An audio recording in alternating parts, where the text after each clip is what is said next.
PJNet.TV recorded edition with Kenn Edwards, set for launch March the 5th, Thursday night. And we are recording. We are not streaming. We have Kenn waiting in the studio. Let's count down to switch to Studio 6. 5, 4, 3, 2, 1.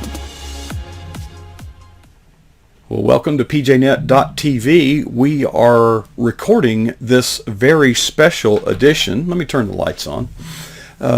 Because many of us that are involved at PJNet.TV are presently at the North Carolina Christian Writers Conference.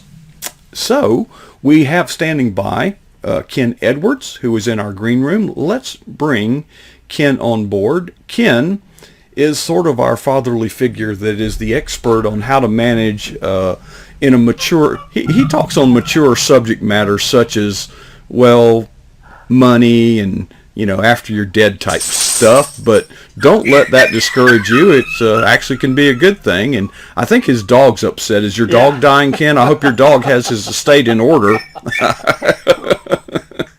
So I don't know how I don't know how we deal with that.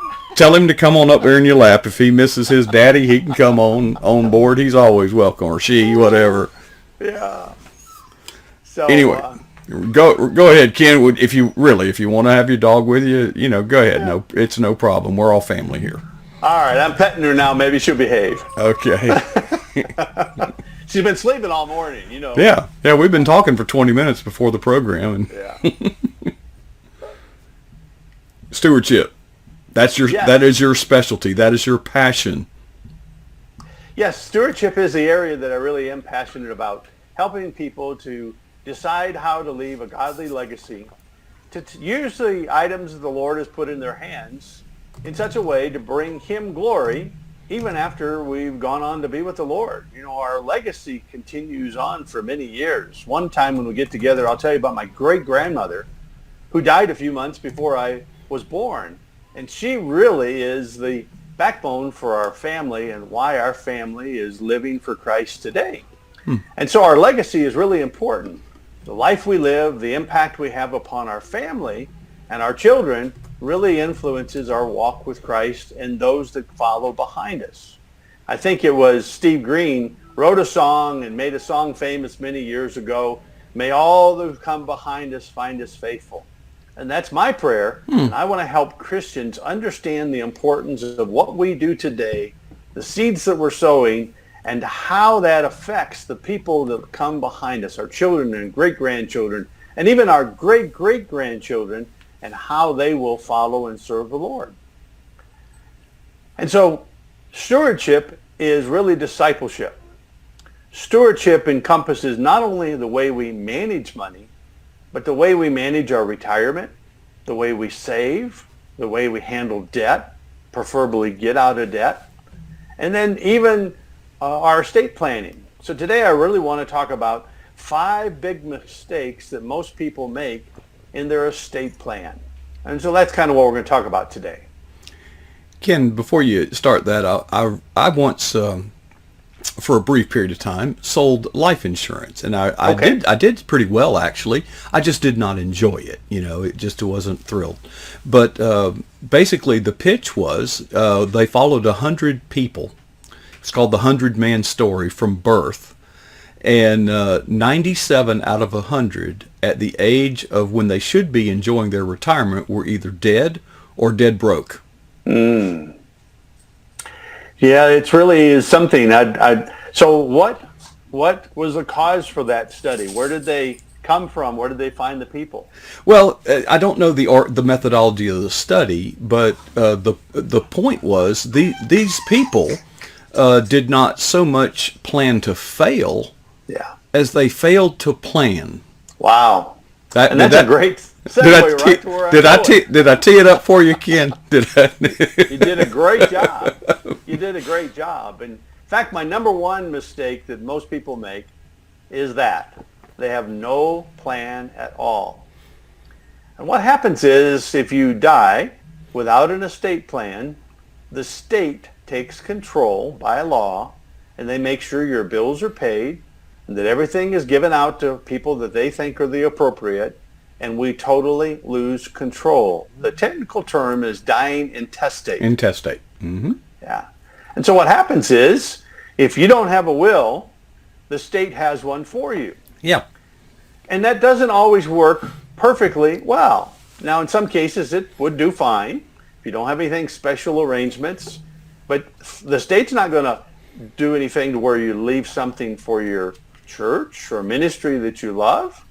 If you have a child that you prefer would, for some reason, get a larger share because maybe they're serving as a missionary and on the mission field, the state's not going to take that into consideration.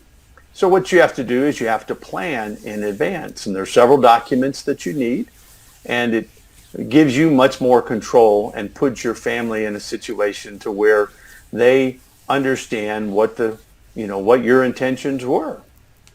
I remember one situation that I'll leave the people nameless, but a couple that I knew had been married for over 30 years. Actually, it was about 40 years. She was the one that wrote the checks for the family. But when the house was purchased, he just had his name on the house. Mm-hmm.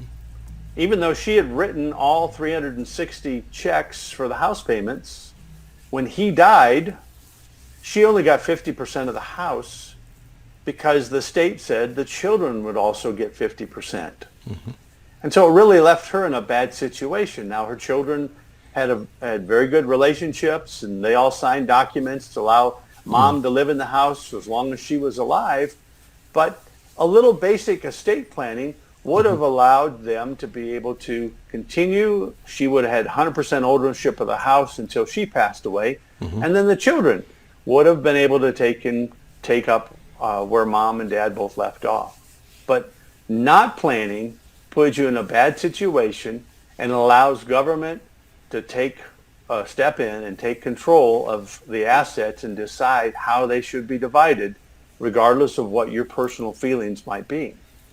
I believe here in Florida that's called a life estate. You can literally, before you can purchase a house and say, and I did this with my own mother, is we purchased the house so that she technically didn't own it, but of course she could live there so long as she wanted to. Or until she died. Yeah, that is a great way. And a number of states have life estate laws, or in some states they have what's called a beneficiary deed.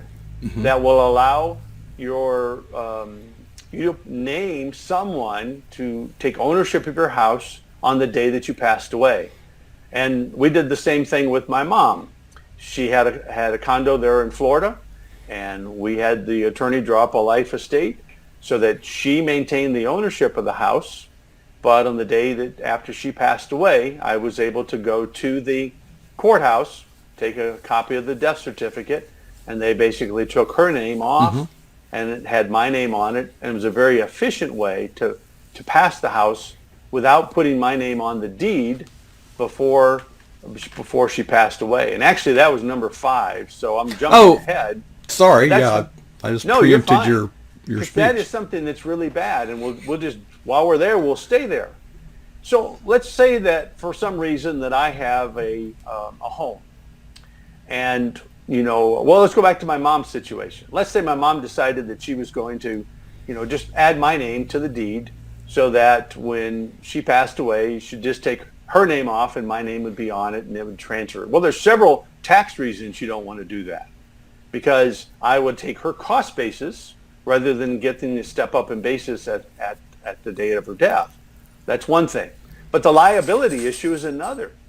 So at that point in time, I had a teenage daughter that still lived at home. If she was driving my car, had an accident in my car, mm-hmm. and I was sued, mm-hmm. it would be natural for them to sue my mother because mm-hmm. I own property with my mm-hmm. mother in mm-hmm. Florida. Mm-hmm. So there's more complications than people think. And so there's other ways to handle something like passing property besides just putting your children's name on it. So number 1 is have a plan.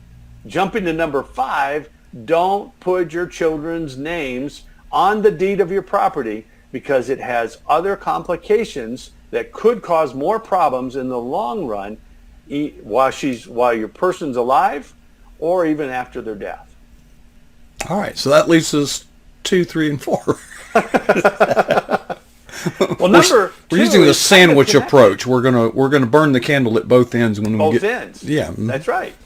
So number 2 is kind of almost connected, and that is beneficiary designations need to be coordinated with your will.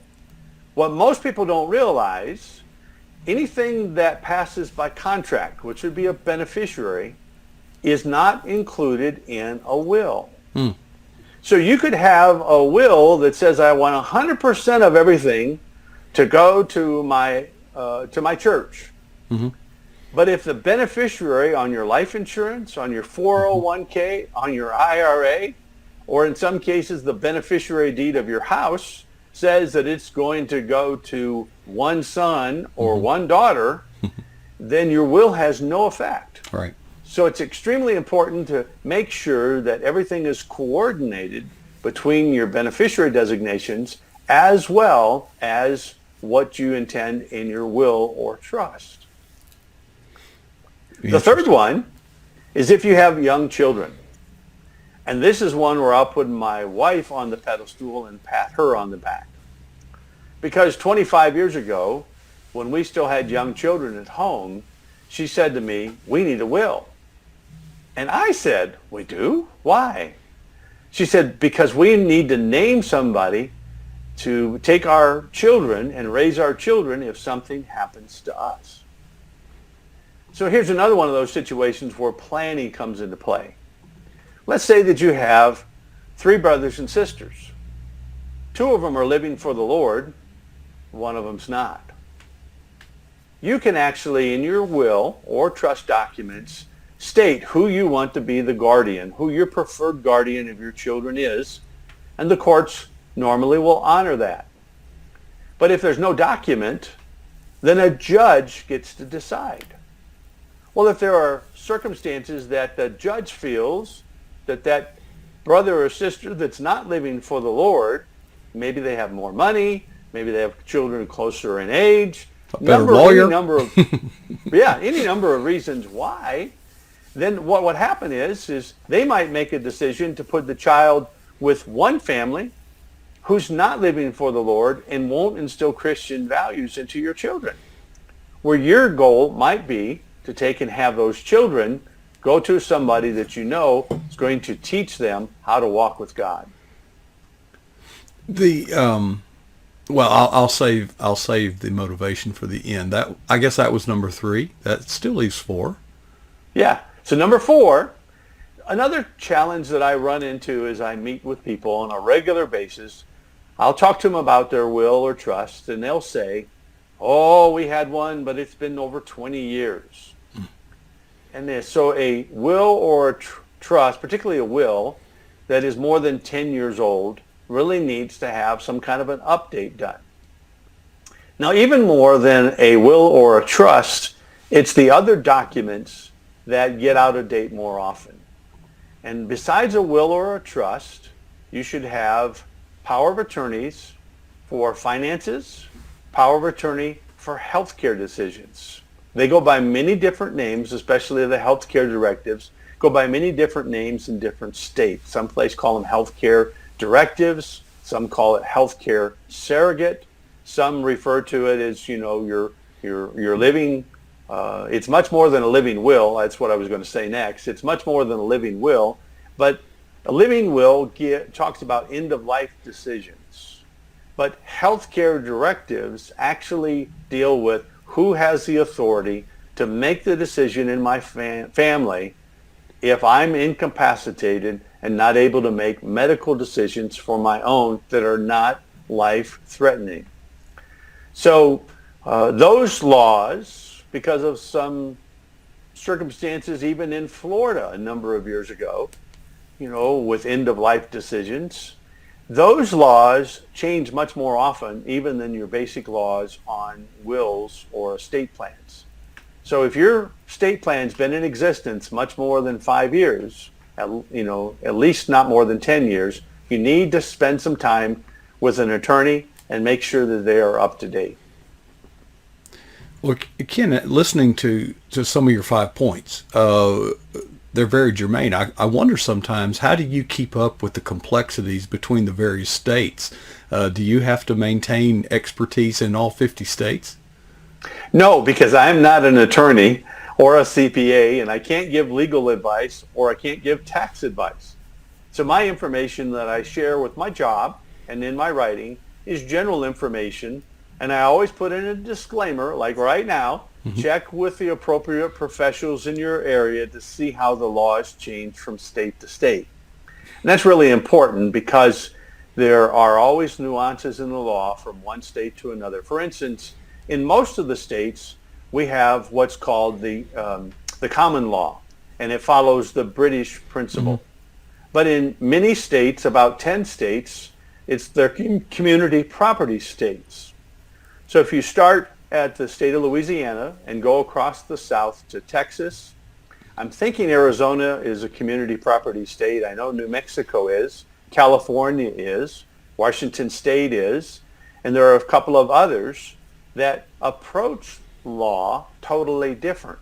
So you have to keep in mind whether you're in a common law or a community property state, because that would play into how a house would be divided if someone died without a valid estate plan. Ken, there's a couple of events, circumstances that I have noticed, say that, I trust so-and-so. He seems or she seems to be a very well-heeled and level-headed individual. Ken, too often, I have seen people that I thought were, rational.